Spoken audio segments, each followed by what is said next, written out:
அனைவருக்கும் வணக்கம். இன்னைக்கு நம்ம ஒரு அற்புதமான ஒரு மூலிகை செடி பத்தி பார்க்க போறோம். இத பத்தி நெறைய காணொளிகள், நெறைய சேனல்ல பதிவிட்டுருக்காங்க. இருந்தாலும் நம்ம சைடுல இருந்து இத பத்தி இதனோட முக்கியத்துவத்த பத்தி சொல்லணும் அப்படிங்கிறது தான்.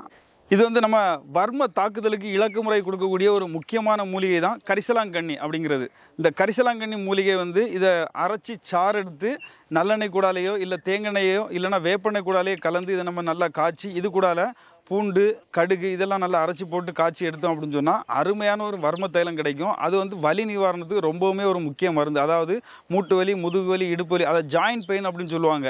இணைப்புகள்ல வரக்கூடிய எல்லா விதமான வலிகளுக்கும் இந்த கரிசாலை ஒரு முக்கியமான ஒரு அருமருந்தாட்டு பெயின் ரிலீஃபுக்காக வேண்டி யூஸ் பண்றோம் நம்ம வர்ம தைலத்துல. அது மட்டும் இல்லாம தலை முடி அதிகமா அடர்த்தியா வளர்றதுக்கு, தலை முடி உதிர்வை குறைக்கிறதுக்காக வேண்டியும், இன்னும் தலை சார்ந்து பொடுகு இன்னும் நிறைய பிரச்சனைகள்லாம் இருக்கு. அது சார்ந்து உள்ள பிரச்சனைகள் எல்லாத்தையும் நிவர்த்தி பண்றதுக்காக வேண்டி இந்த தலைக்கு பயன்படுத்தக்கூடிய அத்தனை வகை தைலத்துக்குமே இந்த கரிசாலை அப்படிங்கக்கூடிய அந்த மூலிகையும், மூலிகையில் உள்ள சாறுகளையும் பயன்படுத்துவாங்க. அப்படிப்பட்ட ஒரு அருமையான ஒரு மூலிகை கரிசாலை. கரிசாலையில நிறைய வகை இருக்குது. இது ஒரு வகை. இது வெள்ளை, அதுக்கப்புறம் மஞ்சள், அதுக்கப்புறம் காட்டு கரிசாலைன்னு ஒன்று இருக்கும். அது நம்ம ரோட்டோரங்களில், வேலியோரங்கள்லாம் பார்த்தா எக்கச்சக்கமாட்டு பார்த்துருப்போம்.